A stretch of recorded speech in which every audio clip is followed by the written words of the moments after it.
Dave Chappelle is back at the beginning of the year with a brand new comedy special back on Netflix called The Dreamer. I've made absolutely no secret my appreciation for Dave Chappelle's sketch comedy stylings. I think that there's nobody who has ever been in his league, not before and not after the Chappelle Show.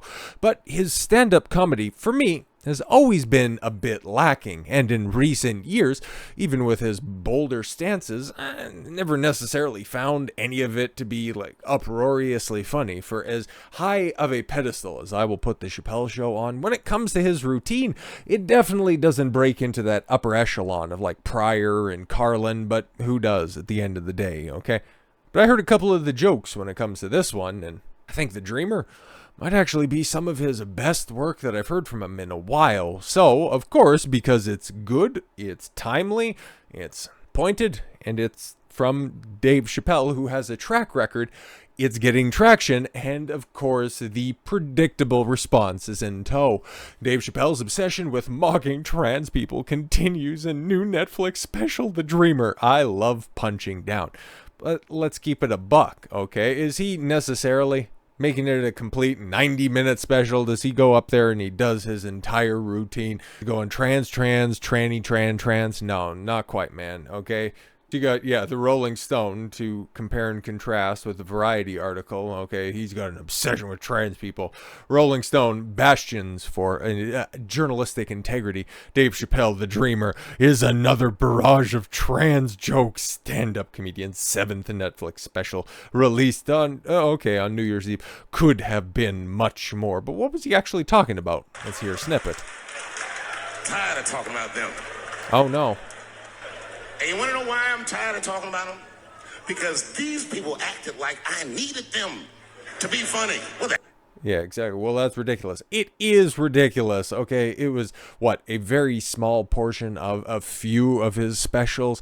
He was also talking about how he had a trans friend until she made like the other 42% of them. And yeah, the comic who discusses relevant and topical news stories, makes them funny and digestible for the masses. And guess what?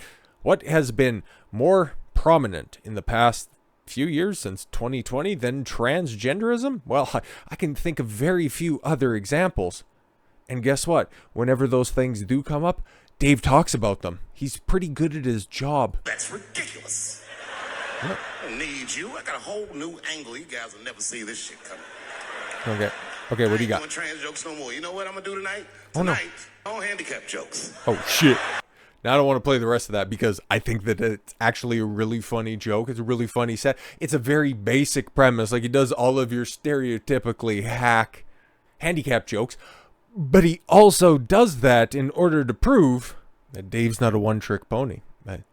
And that comedy's about timing. Comedy isn't necessarily about the words that you say. It's about how, when, why, and how you say things. That's what gets everybody so pissed off. But no.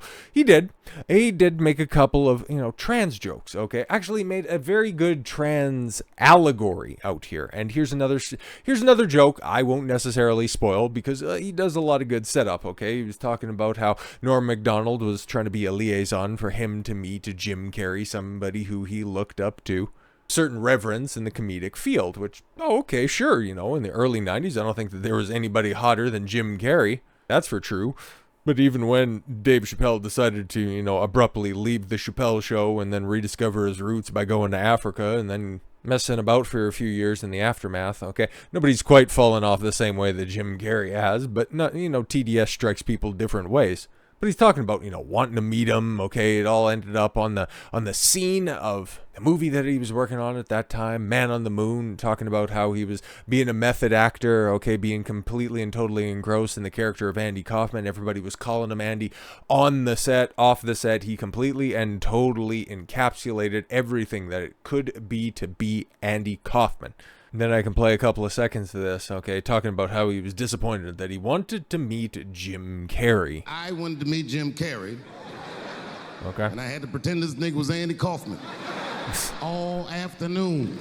Everybody was calling him Andy Kaufman on the set, so he's just, okay, cool. Well, he's not going to break character, so whatever, it's Jim Carrey, and this is a unique opportunity. Make the best of a bad situation, right?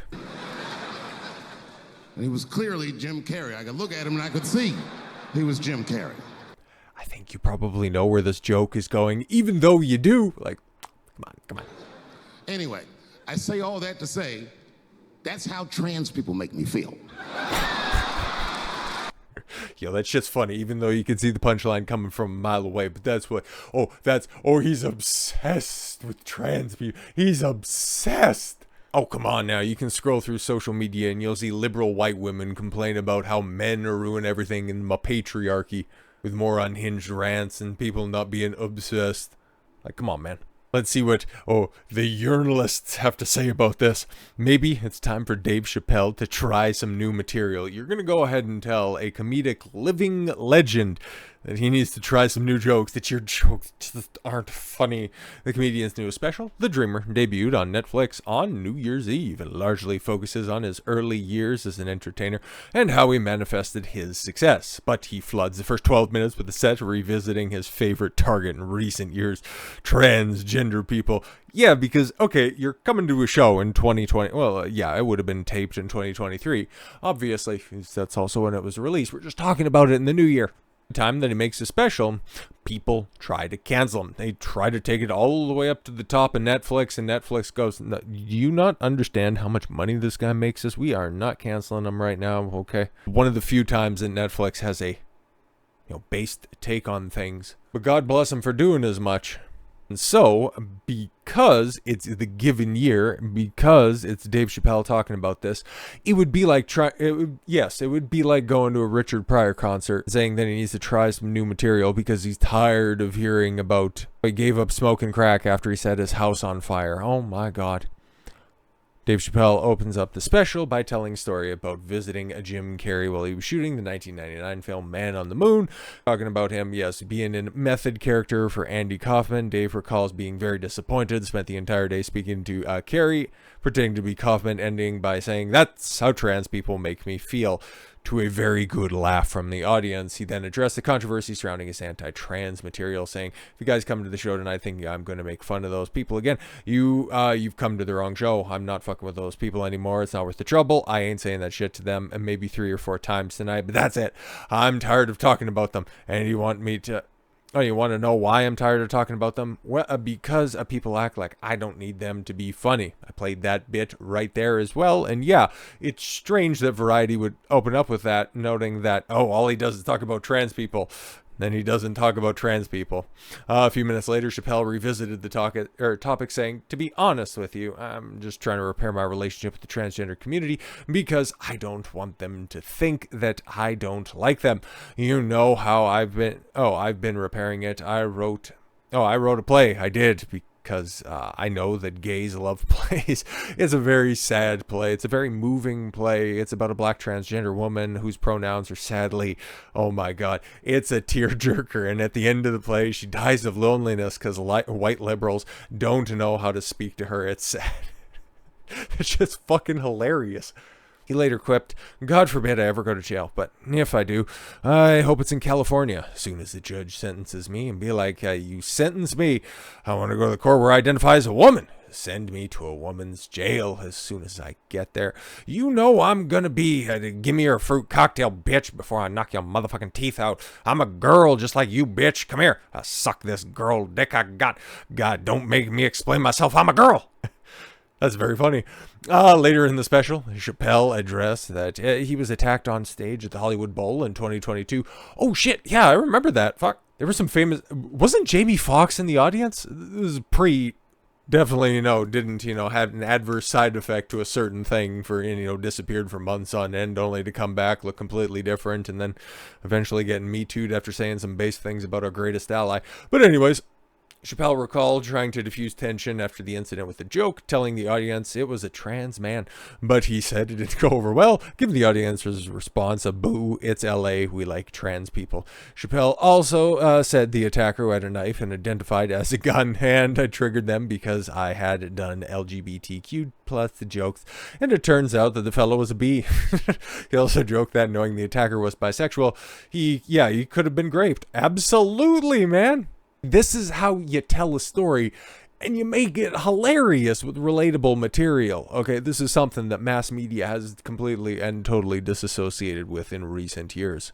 Hence why, instead of trying to take down his material by just going, well, actually, that doesn't make any sense, and, objectively speaking, his earlier material is so much better. No, this sounds hilarious if we're going to be completely honest. They can just go ahead and attack superfluous things, ancillary issues to the core problem, because, well, they're underhanded creeps, if we're going to be honest.